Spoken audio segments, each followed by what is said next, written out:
বিদ্যে বোঝাই বাবু মশাই চড়ি শখের বোটে। মাঝি রেখন বলতে পারিস সূর্যি কেন ওঠে? চাঁদটা কেন বাড়ে কমে? জোয়ার কেন আসে? বৃদ্ধ মাঝি অবাক হয়ে ফেল ফেলিয়ে হাসে। বাবু বলেন, সারা জনম মরলে রে তুই খাঁটি, জ্ঞান বিনা তোর জীবনটা যে চারিয়ানাই মাটি।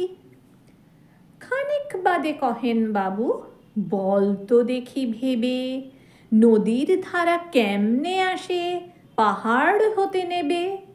বল তো কেন লবণ পোড়া সাগর ভরা পানি? মাঝি সে কয়, হারে মশাই অত কে আর জানি। বাবু বলেন, এই বয়সে জানিস নে ও তাকি? জীবনটা তোর নেহাত খেল, অষ্ট আনায় ফাঁকি।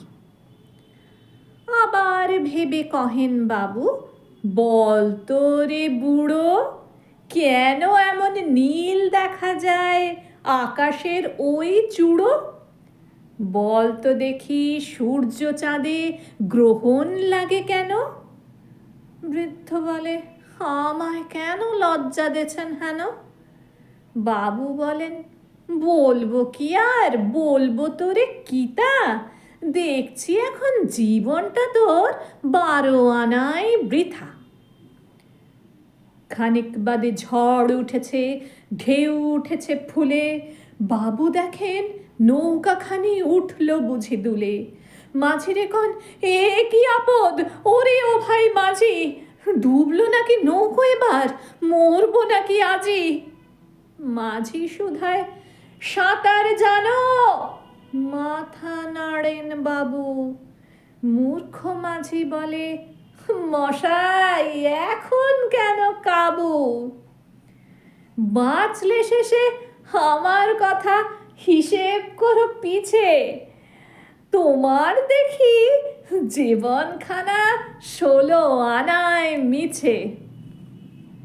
শোনালাম সেই ছোট্টবেলার কবিতা, সবার পড়া, ভীষণ পছন্দের কবিতা, সুকুমার রায়ের লেখা জীবনের হিসাব। কেমন লাগলো জানাবেন কিন্তু। আপনাদেরও কি ছোটবেলায় এই কবিতাটা প্রিয় ছিল? প্রিয়, তবে কোন পংক্তিটা সবচেয়ে বেশি জানাবেন কিন্তু। আমার কিন্তু শেষে মাঝির বলা কথাগুলো ভীষণ ভালো লাগে। মাঝে মাঝে জীবনে এরকম মাঝিদের বড্ড প্রয়োজন, এরকম অহংকারী বাবুদের দর্পচূর্ণের জন্য। কি বলেন আপনারা? জানাবেন কিন্তু। অসংখ্য ধন্যবাদ সঙ্গে থাকার জন্য। নমস্কার।